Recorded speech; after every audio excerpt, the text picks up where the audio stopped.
ఇప్పుడు రాశిలో 3 గ్రహాల యొక్క ప్రభావం ఈ మూడింటిని సరిగ్గా పరిశీలించినప్పుడు చెప్పబడేదే నిజమైనటువంటి ఫలం.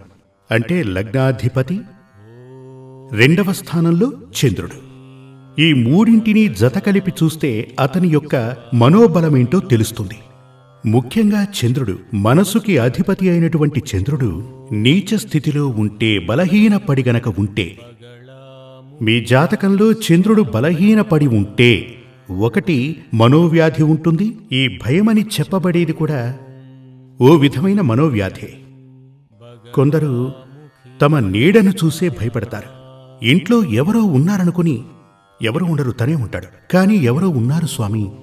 ఇలాంటి వారిని చాలా త్వరగా ఈ మంత్రతంత్రాలు చేసేవారు మోసం చేస్తారు. నీకు చేతబడి చేశారు అంటారు. ఇప్పుడు చేతబడి లేదు అని నేను చెప్పట్లేదు, కానీ 99